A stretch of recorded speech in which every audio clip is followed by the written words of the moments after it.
bienvenue à notre quatrième événement de notre série de l'automne qui s'appelle Se connecter à son enfant pour mieux l'accompagner. Donc, si vous faites partie des nôtres depuis un moment déjà, vous aurez compris qu'on a vraiment à cœur d'utiliser la puissance de la relation qui vous unit avec votre enfant pour pouvoir l'aider à mieux fonctionner, puis aussi à faire des gains au niveau de son développement. Donc, on y croit, dur comme fer, la connexion, donc ce qui se passe entre vous et votre enfant, c'est puissant et c'est quelque chose que vous avez tous avantage à comprendre. Enfin, tous les humains, mais particulièrement les parents, parce qu'on agit avec des petits humains immatures, mais vous avez tout avantage à comprendre à quel point ça influence la participation de votre enfant et sa collaboration. Donc, c'est pour ça qu'on en a fait un grand thème. Alors, aujourd'hui, Julie, de quoi tu vas nous parler plus précisément? Aujourd'hui, on va parler de différentes stratégies. En fait, c'est quand notre enfant perd le contrôle de ses moyens. Allô Mélanie, allô Kathleen, puis qu'il semble se transformer en monstre. Puis, incluant là, quand on lui dit non. Souvent, là, ça arrive beaucoup. C'est pour ça qu'on a utilisé ça comme le titre de notre rencontre aujourd'hui, le monstre pour l'Halloween, puis non, parce que ça arrive souvent. Puis, la première stratégie, on va parler de comment identifier quand notre enfant est en réponse de stress à l'aide de ce que je vais appeler les biomarqueurs. Puis, la deuxième stratégie, c'est la stratégie que j'appelle d'aller à la pêche aux erreurs de prédiction. Puis, j'ai une anecdote savoureuse à vous partager. Ça, c'est super, une anecdote, Julie, parce que je pense que les parents, ils aiment ça avoir du concret. Ils aiment ça qu'on puisse illustrer vraiment le lien de toutes les idées que nous, les ergots, on peut avoir dans notre tête avec quelque chose de concret. Donc, vraiment, je pense que ça va être le clou. En tout cas, moi, je m'attends à ce que ce soit le clou de notre rencontre.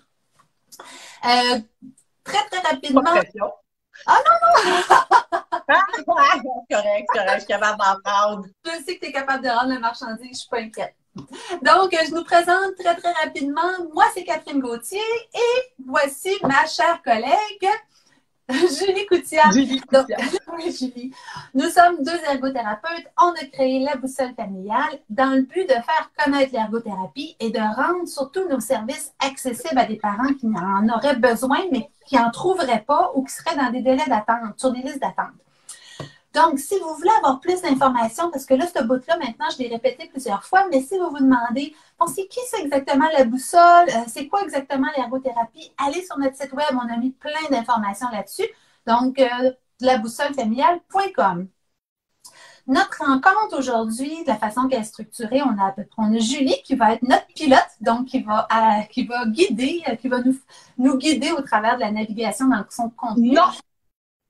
C'est une blague. Ah, tu vois, on réagit parce que j'ai dit non. Hein? C'était ma surprise en lien avec la thématique. Je m'attendais pas à ça. Non, tu l'as pas. Oh oui, tu l'as bien eu, effectivement. Très bon. Alors, vous avez vu là, ma réaction figée face à un imprévu, c'est vraiment comme ça que je réagis, moi. J'ai pas compris ce qui se passait. Donc, je veux pas te voler ton scoop, fait que je m'arrête là. Donc, Julie va nous proposer son contenu sur sa thématique pendant à peu près 20 minutes. Ensuite, on vous laisse la chance de nous inscrire vos questions, mais on va vous les guider aussi par rapport à quelle action ou quelle information clé pourrait vous parler davantage. Et gardez ça en tête, on va vous revenir avec ça plus tard.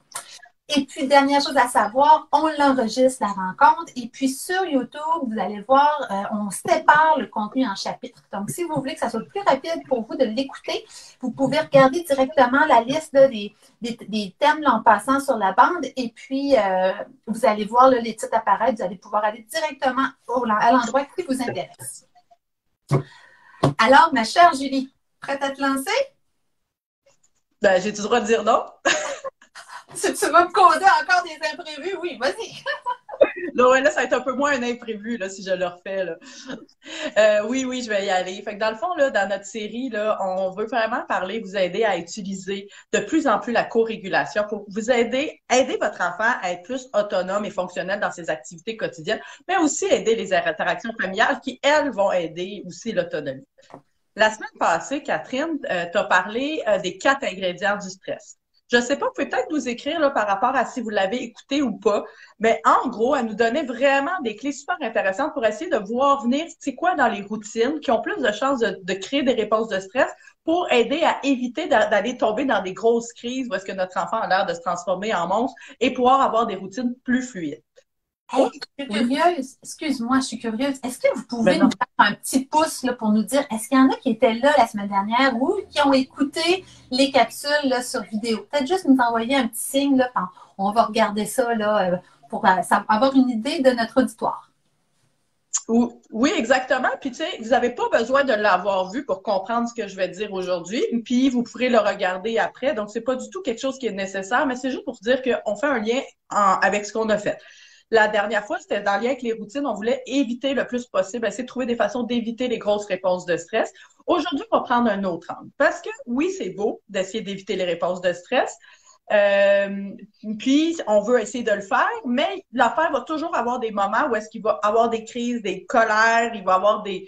en anglais, là, juste parce que je veux le nommer, je ne l'ai pas en anglais, mais des tantrums, là, des outbursts puis des tantrums. Là. Puis, il faut, comme parent, quand on use la récorégulation, être capable d'être capable de saisir, de comprendre qu'à ces moments-là, c'est son corps qui parle, c'est son système nerveux qui parle. Et ça, on peut le savoir à l'aide de biomarqueurs. Puis ça nous aide à ajuster nos interventions pour être capable de répondre à la réponse de stress et non de continuer d'être dans notre routine ou dans nos interactions qui peuvent juste ajouter du stress et amplifier la réponse de stress au lieu de la diminuer. Donc, j'ai 2 stratégies pour vous aujourd'hui. Je vais y aller avec la première. Si ça vous convient? Oui. Moi, ça me convient. Hein? Ça me convient. Parfait. Donc, la première stratégie, là, c'est de penser que quand il y a une réponse franche de stress, là, comme d'un peu comment on peut imaginer son enfant quand il se transforme en monstre, là, imaginez-le, la première chose que vous avez pensé quand vous avez vu ça, quand je dis mon enfant se transforme en monstre, mais ça, c'est le système nerveux qui parle de l'enfant et l'enfant est peu ou presque pas en contrôle de ses actions. Et les choses qu'on va voir, c'est des choses qui sont vraiment guidées par le système nerveux. Donc, on peut le voir souvent par les enfants qui bougent beaucoup, qui font des gros mouvements amples, un peu moins dans la précision. Les enfants qui n'ont pas nécessairement capable de maintenir un regard, ils vont plus être un peu le regard un peu dirigé partout. Une voix plus aiguë est un indicateur de réponse de stress. Le fait que l'enfant, de la misère à comprendre, à écouter les consignes, même si c'est des choses qu'il comprend. Même des fois, c'est des choses très, très simples, là, puis l'enfant ne comprend pas, ça c'est un autre indicateur de stress. Ou même son vocabulaire. Des fois, il est capable de faire des grosses phrases élaborées, puis là, son vocabulaire est vraiment, vraiment plus simpliste. Le fait qu'il y ait de la violence, de l'attaque, de parler en soi de soi-même, c'est beaucoup d'indicateurs de stress. Puis quand ils sont tous ensemble, c'est le signe que le système nerveux, là, en ce moment, il a vraiment besoin qu'on l'apaise et on a un switch à faire dans notre approche d'accompagnement parce que si on continue d'insister sur quelque chose, ça se peut que ça ajoute juste de l'huile sur le feu puis on nourrit la bête, le monstre. Mais ça veut pas dire que si on a dit non, on dit plus non puis on dit oui. Ça veut dire qu'on accompagne la réponse de stress et une fois que la réponse de stress est plus calmée, là, on peut se dire, OK, est-ce que je dois maintenir mon non? Est-ce que je peux négocier avec mon enfant? Ou est-ce que je l'accompagne à accepter que c'est un non? Donc, ça ne veut pas dire non plus de donner tout ce que l'enfant a besoin. C'est pas ça qu'il a besoin. L'enfant a besoin qu'on reconnaisse qu'il est dans un état de stress, qu'on accompagne sa réponse de stress. J'ai envie de demander aux parents qui sont avec nous aujourd'hui, c'est quoi qu'ils observent, eux, là, comme signe là, de stress, là, comme biomarqueur que tu as dit? J'ai trouvé ça intéressant là, comme mot que tu as utilisé. Mais qu'est-ce que vous observez, vous, là, comme quand votre enfant se transforme en monstre? Là? Vous pouvez les écrire là, dans les commentaires. On est très intéressés de le savoir. Oui.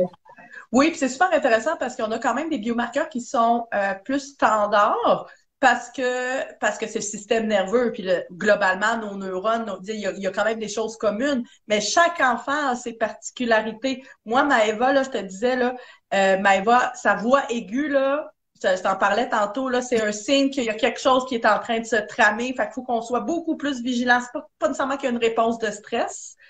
mais qu'il y a quelque chose à regarder, à être plus vigilant. Fait que là, quand que ça explose, ben, la voix aiguë, c'est sûr qu'elle est là, mais elle est là aussi un peu en amont. Fait que ça peut être intéressant. Le sourire jaune, le regard fuyant peut être quelque chose d'intéressant. Un enfant qui habituellement est capable de tenir un regard, mais là, il va pas le tenir. C'est un signe que, ouf, il est pas nécessairement en réponse importante de stress, donc il n'y a pas nécessairement tous les biomarqueurs, mais ça peut être très, très bon indice que, oups, attends un peu là. Son système nerveux il est un peu trop agité, là. Fait que je vais laisser les parents peut-être répondre, mais je vais y aller avec ma deuxième stratégie. C'est bon? Oui, vas-y. Dans le fond, je me disais, j'étais en train de me dire, là, c'était vraiment la première stratégie, si je la résume, pour ceux qui pourraient joindre Ouais. en cours de route, c'est vraiment d'observer les signes qui nous disent que notre enfant est dans une réponse de stress. C'est bien ça? Oui, c'est ça. Puis, en même temps, ce que ça va faire, c'est que ça peut nous aider à les voir venir ou aider à changer notre approche quand on est, oh, attends un peu, là, ce rire jaune-là, ce sourire jaune-là, je sais qu'il faut que je m'apporte, m'attarde à ça. Fait que chaque enfant, ils ont tous des biomarqueurs, mais chaque enfant, on peut identifier un ou deux qui vont être nos clés pour saisir, pour être capable de lire le système nerveux de notre enfant. Justement, il y a Émilie qui nous dit qu'elle a 4 portraits différents pour ses 4 enfants. Fait que tu l'as bien nommé, hein, c'est de réussir à observer pour chacun qu'est-ce qui est le signe qui nous dit qu'il se passe quelque chose. Ouais, puis il pose des questions, mais regarde pas. Il y a une surexcitation, il court, il rit, mais n'écoute plus. Oui, des fois, ça peut avoir l'air. Tantôt, j'étais en consultation, première consultation avec une famille, puis c'était vraiment le côté je ris, mais le rire peut être un indicateur de stress pour certains enfants parce qu'ils essaient de rester en relation, mais ils sont pas contents. Fait que là, ça sort comme ça. Fait que là, nous, ça peut nous mettre dans une réponse de stress, évidemment, mais ça peut être un très bon indicateur pour certains enfants que c'est spécifiquement une réponse de stress et non un comportement intentionnel de provoquer. C'est vrai que le rire puis la joie, des fois, on l'interprète mal, ou l'excitation, plutôt qu'on a l'impression qu'on n'est pas du tout dans le stress, mais que ça peut ressortir. Je trouve ça vraiment important que tu le nommes parce que beaucoup de parents ne le savent pas. Ouais, puis des fois, c'est ah, ben l'enfant, il allait bien, pourquoi il est fâché? Mais tu sais, quand tu regardes, oui, il allait bien, mais il était vraiment en surexcitation. Puis on avait quand même quelques biomarqueurs qui nous montraient que non, il n'était pas en grosse réponse de stress, mais ça lui en prendrait pas beaucoup pour tomber en réponse de stress parce qu'il était tellement excité, énervé que son corps a dû mobiliser certaines ressources de type stress pour le garder engagé. Tout à fait. Good. Fait que, je te laisse poursuivre avec la deuxième stratégie là, que tu veux nous parler pour quand on veut intervenir avec notre enfant, quand on lui dit non puis Oui. qu'il se transforme en monstre. Des fois, je résume parce que je vois que les noms se rajoutaient au fur et à mesure, fait que c'est pour que les gens Oui. puissent suivre là, où est-ce qu'on en est rendu. Oui, puis ce que je veux dire, c'est que juste comprendre les biomarqueurs de stress, en soi, ça peut être une formation, ça aurait pu être la rencontre au complet, mais je suis beaucoup en train de lire les données probantes, puis beaucoup de choses sur la neuroscience, puis il y a vraiment quelque chose qui est en train d'émerger en lien avec l'imprévisibilité, la prédiction du cerveau. Donc, puis je trouvais que quand on fait le webinaire sur le dire non, et sur les réactions, c'est un bon moment pour vous en glisser un mot. Puis moi, j'ai vraiment vécu des gros beaux succès. Fait que c'est important pour moi de glisser aujourd'hui parce que j'accorde beaucoup d'importance à ça. Mais c'est chaque truc, chaque petite stratégie qu'on utilise, on pourrait l'explorer plus. Donc, gênez-vous pas pour écrire vos questions, gênez-vous pas pour avoir des consultations, pour avoir de l'accompagnant, vraiment plus spécialisé pour vous aider, ou même de nous écrire des thématiques sur lesquelles on pourrait développer des formations plus tard pour nous guider là, dans la planification. Donc, c'est pas du tout, le but, c'est pas du tout de tout couvrir sur un sujet. Mais là, la deuxième stratégie, là, c'est d'aller à la pêche à l'erreur de prédiction. Puis, dans le fond, ça a l'air bien compliqué, mais c'est vraiment pas sorcier. Ça, c'est mon petit input en lien avec la thématique d'Halloween. Malgré que le monde, ils vont même pas le regarder le jour de l'Halloween, mais c'est juste pour dire que... Mais là, oui, t'allais dire que... ben oui, tu as dit erreur de prédiction. Oui. Qu'est-ce que c'est ça? Erreur de prédiction. Ça, là, c'est vraiment super passionnant. Là, puis je vous épargner les détails parce que clairement, je vais devenir surengagée puis tu seras plus capable de m'arrêter de parler, Catherine. Mais c'est vraiment ce qui démontre de plus en plus, là, c'est que initialement, on pensait que le cerveau, c'était plus une action-réaction, stimuli-réaction. Sauf que ce qui est très clair dans les données probantes, puis ils réussissent à l'expliquer dans plusieurs contextes, c'est que le cerveau, il n'est pas juste en action-réaction. Il essaie de prédire, avec l'expérience qu'il a, la maturité qu'il a, il essaie toujours de prédire ce qui est sur le bord d'arriver. Puis là, ce qu'il fait, c'est qu'il calcule la différence entre ce qu'il avait prédit puis ce qui est arrivé pour pouvoir s'ajuster. Et là, ça permet d'être plus efficace, ça permet de voir venir les choses, de mobiliser les ressources efficacement. Puis, avec l'expérience, ben, on est capable de dire, bon, ben, dans ce contexte-là, je peux prédire quelque chose s'ils m'attendent à quelque chose de spécifique, mais dans ce contexte-là, ça va pas mettre de l'énergie de prédire trop. Il faut plus que je mette de l'énergie à être capable d'être surprise dans le contexte. Les enfants, ils ont un cerveau immature. C'est toutes des petites fonctions là, qui sont gérées par le lobe frontal. Je sais qu'il y a beaucoup d'ergots qui nous écoutent, puis les ergots, on aime la neuroscience habituellement, là. Mais ça, là, c'est très, très tard à développer, là. Fait que c'est pas une question d'être immature qu'un enfant, il a de la misère à faire ça. Au contraire, là. C'est quand même sain de savoir qu'un enfant, il est confronté aux limites de ce que son cerveau est capable de faire. Ça veut dire qu'il est dans un environnement stimulant. Si l'enfant, il était toujours OK, posé, il réagissait pas, ben ça se peut que ça soit parce que son environnement n'est pas assez stimulant pour l'emmener à explorer le pouvoir de son cerveau. Donc, on n'est pas du tout dans quelque chose qui est trouble ou quoi que ce soit quand on a des réponses de stress ou qu'on a un imprévu. Donc, nous, en tant qu'adultes, on est capable de faire la différence entre ce qui est attendu et de s'ajuster. Et c'est très rare que ça se transforme en réponse de stress, comme on a dit. Donc, on se transforme en monstre. Les enfants, ils ont moins d'expérience, donc ça arrive plus souvent qu'il y ait des gros écarts entre ce qu'ils avaient prédit et ce qui s'est passé. Ils ont moins d'inhibition, donc ils ont moins de capacité à dire ben, ce que je veux n'est pas nécessairement ce qui va se passer. Donc, dès qu'ils veulent quelque chose, leur scénario, leur cerveau prédit qu'ils vont avoir quelque chose, le vert rose versus le vert rouge. Si l'enfant veut le vert rouge, son cerveau, c'est comme s'il prédit le vert rouge. Quand il veut manger au McDonald's le soir, là, on parle de dire non, puis qu'on lui dit non, ben son cerveau, c'est pas juste qu'il voulait ça, c'est que son cerveau avait tout préparé son corps à ça. Donc là, on est en train de lui dire non, c'est pas. Donc, ça peut vraiment amener des grosses réponses de stress sur les enfants. C'est pour ça que ça peut être intéressant d'identifier les réponses de stress, mais aussi de connaître que ça se peut que ça soit une erreur de prédiction du cerveau. Et une fois qu'on comprend ça, là, non, je vais aller avec mon exemple, OK? Oui, c'est ça, j'avais envie qu'on ait un peu de concret là, pour mettre de la chair sur l'os, parce qu'il y a vraiment quelque chose d'intéressant, je trouve, de réfléchir que le cerveau de notre enfant peut se tromper. En fait, oui, se trompe, oui. Ça se trompe. Oui, il se trompe. Et nous aussi, tu sais, quand on fait nos actions, c'est dire que les erreurs de prédiction, en fait, sont constamment là. C'est que des fois, elles sont trop grandes ou que l'enfant est trop fatigué pour être capable de gérer une erreur de prédiction. Et c'est là qu'il y a une dérégulation, puis il y a une explosion, mais c'est pas voulu l'explosion. Et c'est parce qu'ils n'ont pas l'expérience aussi pour être capable de réagir, de voir venir les imprévus et de réagir en cas d'imprévu. Nous, on en a eu des expériences. On est capable, notre cerveau il est capable de dire non, je suis pas en danger si ça se passe pas exactement comme je pensais que ça allait se passer. Fait que là, je vous explique mon exemple. Fait que c'était, je pense, mercredi la semaine passée, je préparais déjà un peu la présentation d'aujourd'hui. Fait que je savais que j'allais parler d'erreurs de prédiction parce que c'est vraiment quelque chose que je discute régulièrement et que je réfléchis beaucoup. Puis en plus, j'avais lu un article neuroscientifique. Écoute, je pense que j'ai pas compris un mot sur deux, puis j'en connais des choses sur la prédiction du cerveau. Fait que j'étais vraiment en mode erreur de prédiction. Puis là, j'en ai spoté une, là, puis j'étais vraiment fière. Fait que j'étais allée à la pêche, puis j'ai réussi.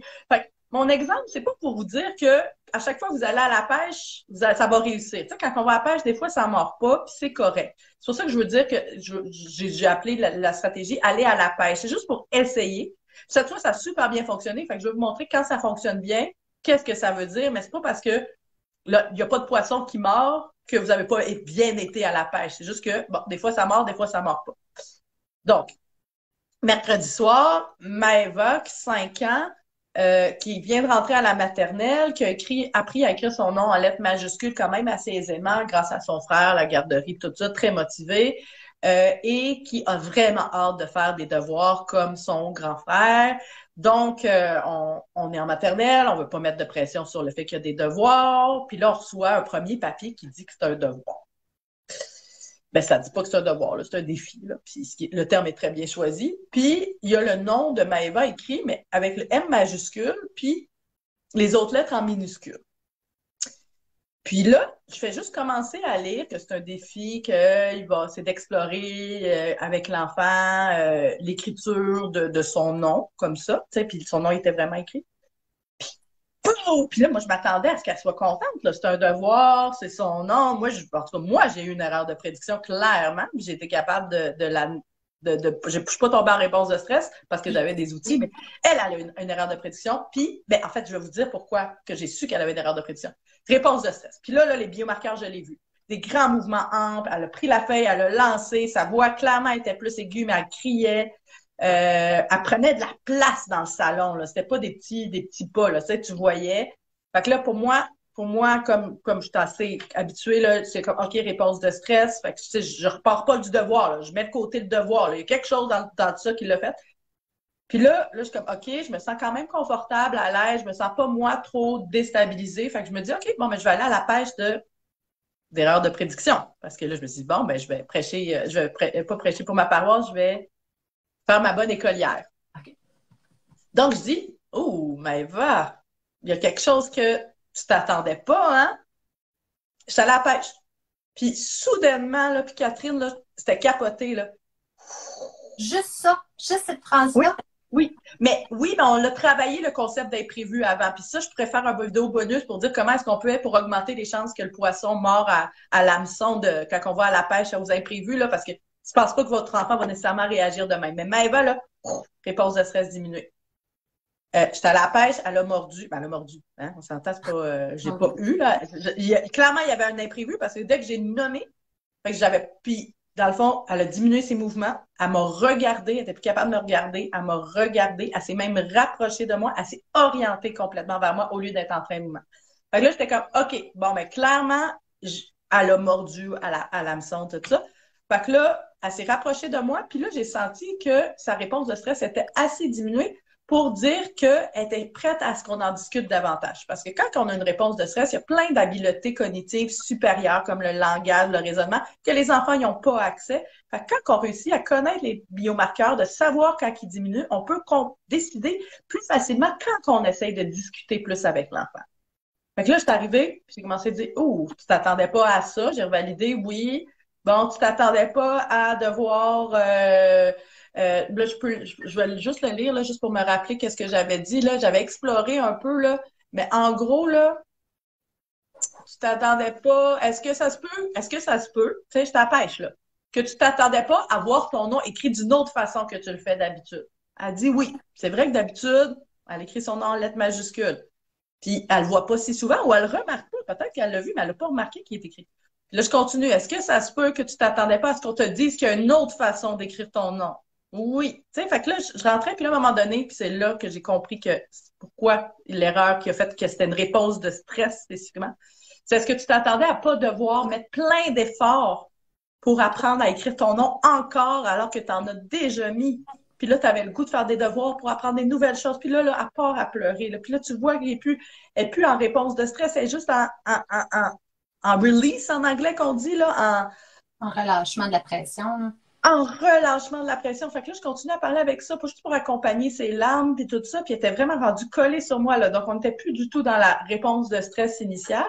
Puis là, c'est super mignon, là. Puis je veux pas trop mettre de temps parce que je veux qu'on ait du temps pour le plan d'action, là. Mais 5 minutes après, son frère, je pense qu'il avait compris un peu pas un peu là, de l'empathie que Maëva devait aimer et voir son nom. Fait qu'il avait commencé à écrire son nom à elle avec des bonhommes sourires à l'intérieur. Puis regarde, Maëva, c'était vraiment cute. Mais 10 minutes environ après, elle a quand même elle-même commencé à pratiquer à écrire son nom en lettres minuscules par elle-même sans que j'aie rien dit. Puis le lendemain, elle est venue à côté de moi dans mon lit quand elle m'a réveillée, puis elle dit « Hey, maman, c'est comme ça que j'écris mon nom en lettres minuscules. » Fait que, tu sais, puis j'ai pas eu besoin de faire de retour avec elle, j'ai pas eu besoin fait, dans le fond, aller à la pêche, je pense que c'est quelque chose aux erreurs de prédiction, quelque chose qui est super intéressant. Puis si ça ne mord pas, puis qu'on ne réussit pas à avoir, moi j'appelle ça la porte des mots doux, là, être capable d'avoir une discussion douce avec l'enfant, ben on continue avec d'autres stratégies de co-régulation. Là. Si ça ne mord pas, on continue pas à pêcher un poisson qui veut pas mordre. Puis j'entends dans ton exemple que il y a eu beaucoup d'accueil et de connexion à ton enfant. Puis que, tu sais, si tu as pu aller à la pêche, parce que tu l'as nommé, elle est venue à côté de toi, son regard, tu as eu son regard, il y a vraiment eu quelque chose qui s'est établi entre toi et elle. On a un commentaire, Julie, il y a Lina qui dit « Wow, c'est vraiment ça, c'est très... » Excuse-moi, j'essaie de lire sur mon fond, je vais lire ici. Ouais. Je pense que c'est vraiment ça. C'est très bien apporté comme une interaction d'aller à la pêche. J'utilise ça ici pour savoir quelle émotion est présente, pour que mon enfant puisse le dire, puisse dire ce qu'il vit. Puis, j'ai trouvé ça intéressant dans ton exemple, Julie, que tu n'as pas demandé qu'est-ce qui se passe. Tu sais, des fois, Ouais. on a cette tendance-là à demander à l'enfant de nous expliquer ce qui se passe. Puis, c'est une grosse habileté, ça. Ça en Oui, demande des capacités pour être capable de oui, répondre à cette question-là. oui, puis je pense que c'est aussi ça. Léna a dit juste le fait de le demander, c'est moins confrontant, puis il y a moins de chances qu'on ajoute une couche pour mettre, tu sais, nourrir le monstre le monstre de la colère là, ou de la monstre du stress. Là. Fait que oui, puis tu sais, là, tu sais, quand on dit là, l'enfant qui dit non, là, des fois, on se dit ben il dit non pour rien, là. Mais des fois, c'est vraiment juste ça. Oh, tu t'attendais pas à ce que c'est moi qui choisisse la couleur. Puis là, on peut voir. Puis ça, c'est une réponse de stress franche, là. Puis en regardant vos biomarqueurs, vos réponses de stress, là, vous allez voir si le poisson, il commence, il est autour, s'il commence à pogner, puis ça va vous aider à savoir est-ce que je continue dans cette stratégie-là ou est-ce que ça fait juste ajouter de l'huile sur le feu que je parle de ça, là. Puis, tu sais, j'aime vraiment dans tout ça, tu sais, ton image de la corde de l'engagement, là, me semble que je l'ai senti dans ton exemple encore. Ouais, le fil, ouais, ouais, Oui, ouais. oui. En lien avec je pense que c'était quoi la date? Je pense que c'était le 20 septembre, j'avais parlé de l'engagement. Puis c'est comme si on veut créer des petits fils avec notre enfant pour essayer de créer le lien. Puis oui, puis d'être capable de l'observer, hein. La co-régulation, là, on veut souvent des stratégies, mais je pense que la meilleure stratégie, c'est de dire que la première étape, c'est prendre soin de soi, prendre un temps pour soi, pour pouvoir se mettre dans une disposition pour observer notre enfant. Puis l'observer avec des yeux doux, juste ça en soi, c'est une intervention pour l'enfant parce qu'on le regarde avec nos yeux doux, nos yeux d'amour. Puis en plus, ça nous donne des informations vraiment privilégiées pour nous aider à choisir une stratégie, mais aussi ajuster l'utilisation de notre stratégie au fur et à mesure, d'être un peu plus harmonisé avec l'enfant. Je pense qu'on a encore quelques minutes, Julie, parce que je sais que dans nos expériences passées, le plan d'action ne prenait pas tant de temps que ça là, dans la rencontre. Je pense qu'on a encore quelques minutes là, pour pouvoir bonifier.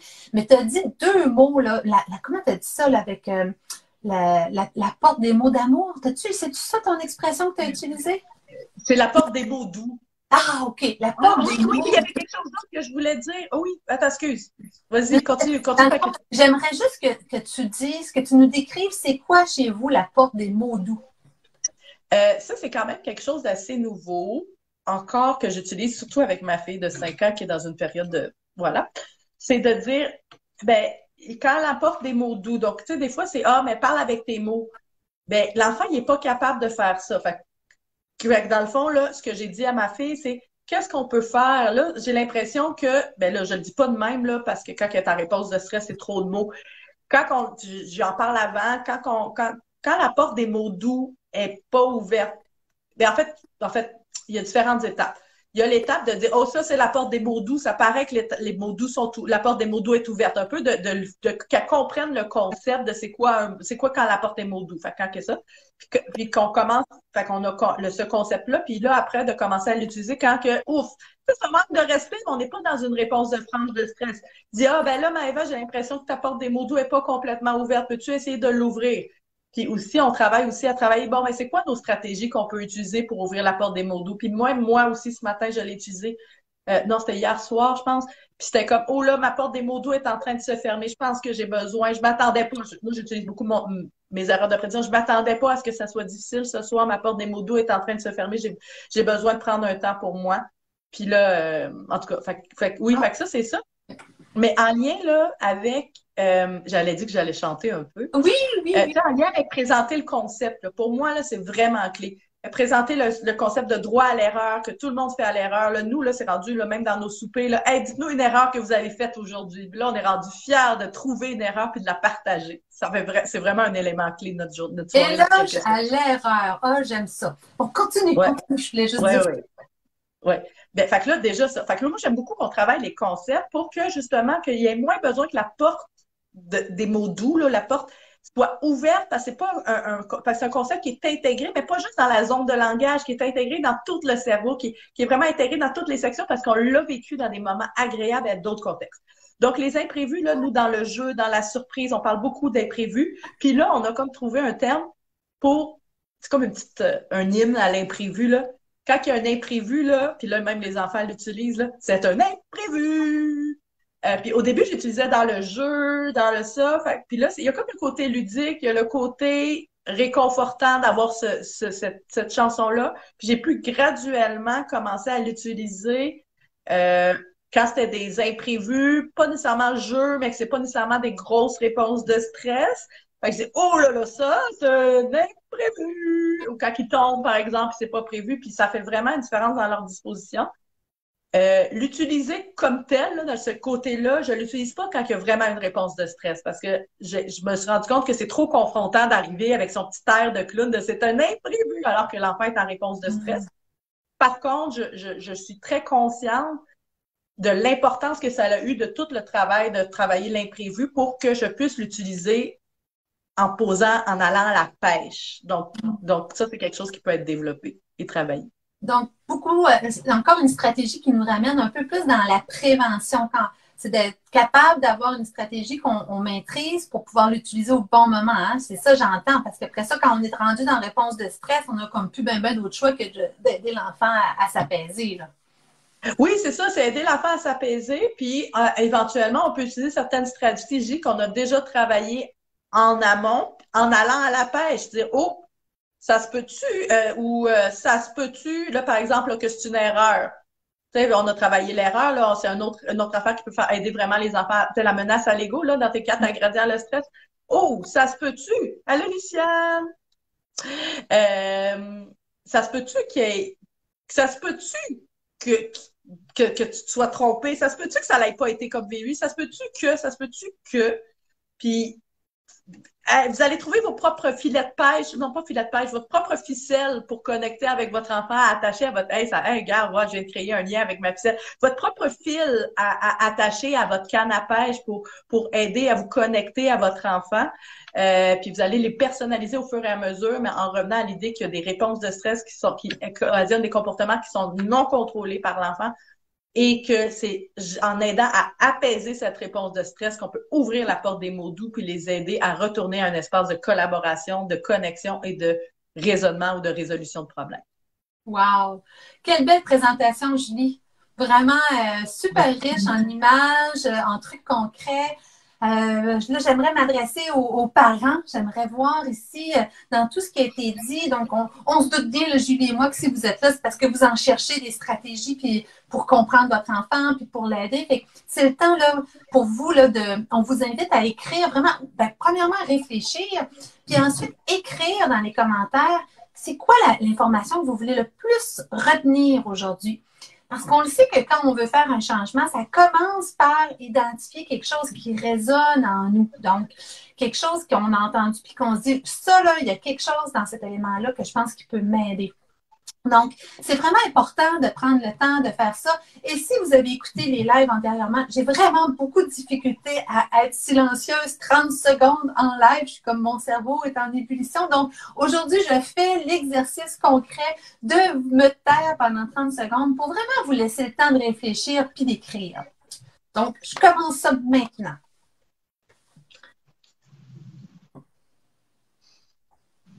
J'ai regardé ma montre.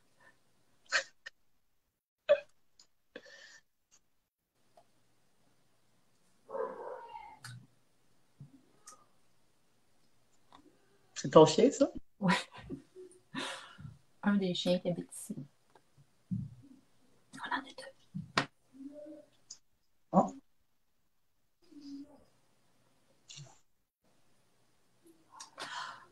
J'ai réussi! Alors, merci Yousra qui a écrit Aller à la pêche et la porte des mots doux. Merci à vous. Les mots-clés. Donc, oui, toi, Geneviève, que je salue en passant. Donc, les mots-clés que tu as tenus ici aujourd'hui, t'ont aidé. Attends, je vais te... Aller à la pêche. Kathleen, oui, je veux une autre réponse. À la maison, on utilise déjà les mots doux, mais l'image que la porte se ferme, j'aime bien. Super, les biomarqueurs, aller à la pêche, erreur de prédiction.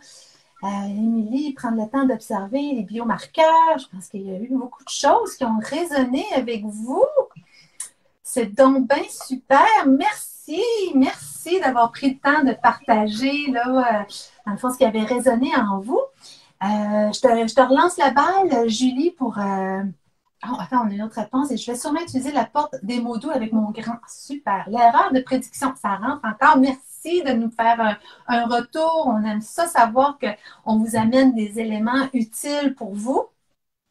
J'ai presque le goût de donner une autre anecdote en lien avec l'erreur de prédiction. Je peux-tu?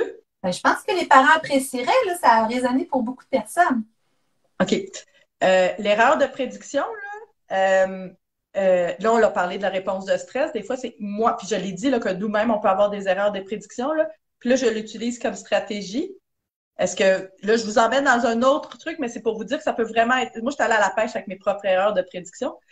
Une fois, je ne me rappelle plus c'est quoi, là, je me rappelle exactement où est-ce que j'étais parce que j'étais dans la cuisine, puis je me suis assise au sol.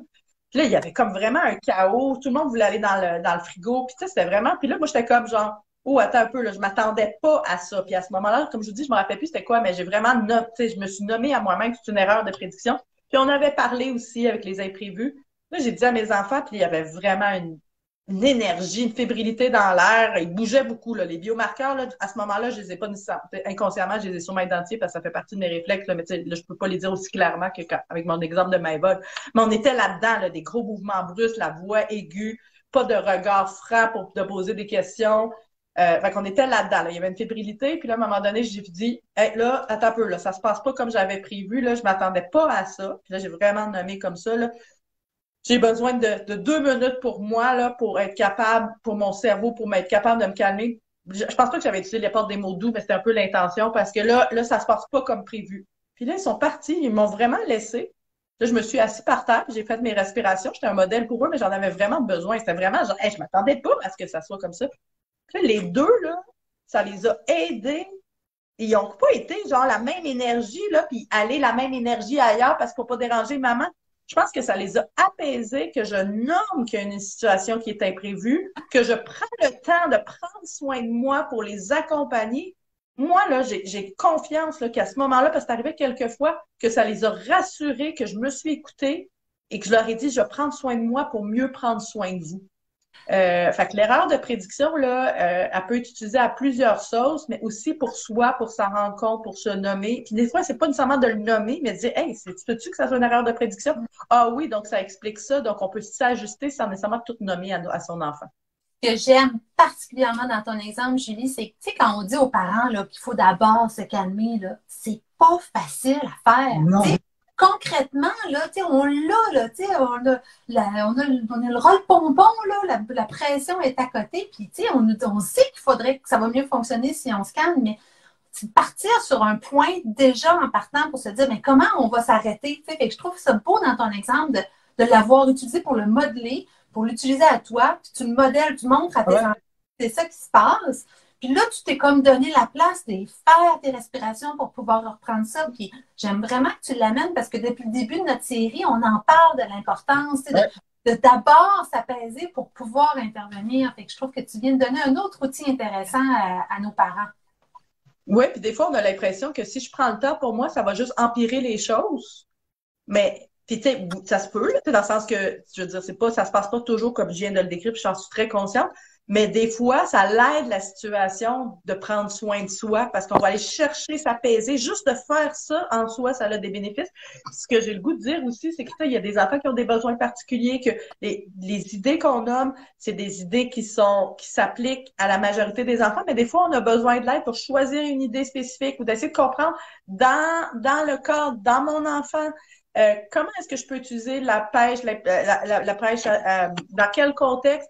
Et donc, nous, là, oui, on veut vraiment vous partager l'information, puis on est content que toutes vous êtes là. Mais s'il y a certains d'entre vous qui disent, il me semble que j'aurais besoin d'un coup de plus, bien, c'est pour ça qu'on offre la consultation en ergothérapie en ligne pour vous aider. Mais aussi, on offre une rencontre de présentation gratuite de quelques minutes pour valider avec vous vos besoins, puis valider, est-ce que c'est quelque chose vraiment qui répondrait à vos besoins? Parce que des fois, on n'associe pas l'ergothérapie à une approche d'accompagnement ou de coaching parental, et ce l'est parce que j'ai l'expertise et Catherine m'a aidé. En fait, elle travaille pas la clinique à la boussole, mais on a développé notre expertise et on veut vous l'offrir et c'est quand même très rapide pour avoir un premier rendez-vous.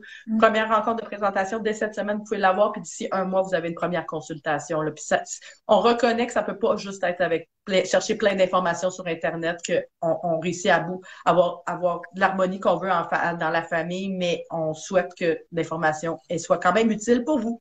Là, ça, c'est une très longue phrase. Oui, je vais te laisser prendre ta respiration.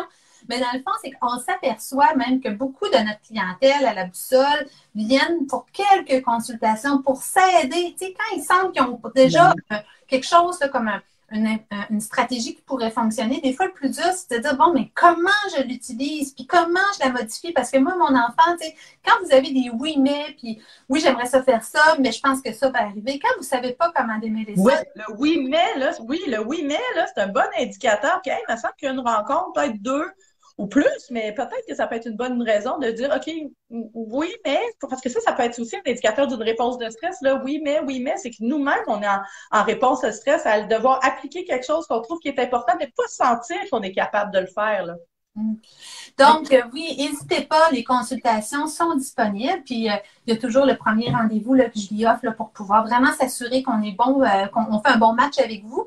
Mais outre ça, je voulais aussi vous nommer qu'on a plein d'idées, puis on est en train de développer, entre autres, un espace membre avec du contenu en ligne pour des formations, pour des ateliers pour parents. Donc, il y a plein de choses qui s'en viennent peut-être plus dans le courant de l'hiver. Donc, je vous encourage à vous inscrire à l'infolettre si vous aimez nos services, nos idées, nos approches et puis que vous voulez être tenu informé de la nouveauté. Donc, je vais vous mettre le lien tout de suite après la vidéo là, pour pouvoir vous permettre d'être gardé informé. Donc, le mot de la fin, ben, je vais lire des commentaires qui rentrent parce que c'est intéressant. Kathleen dit merci beaucoup, c'est toujours intéressant. Merci d'avoir été là, Kathleen. Ça nous fait vraiment chaud au cœur d'avoir des participants. Vincent dit Julie, nous tenons à te remercier. Oh, merci, Vincent. Prends ça, Julie, c'est beau, c'est beau. Et que, merci beaucoup encore une fois de votre présence. Et puis, on ne vous retient pas plus longtemps. Ah oui, mais je vais vous dire tout de suite quand même que dans 2 semaines, on parle du sommeil. Donc, si vous souhaitez être avec nous, moi, je vais vous décortiquer vraiment les éléments sur lesquels vous avez du pouvoir quand c'est le temps d'intervenir pour améliorer le sommeil de votre enfant. Puis, je vais aussi venir vous donner des explications pour vous aider à cibler les points clés peut-être pour ça quand vous voulez faire un changement en lien avec notre grand dada qui est la neurologie, donc comment le cerveau fonctionne. Donc, si vous voulez en apprendre plus, et si vous voulez avoir des trucs concrets, encore une fois, avec des exemples, je vous présente tout ça dans 2 semaines. Donc. Bye! Merci tout le monde! Alors, on vous souhaite une bonne fin de journée et on vous dit à très bientôt! Oui, bye! Bonne fin de lunch!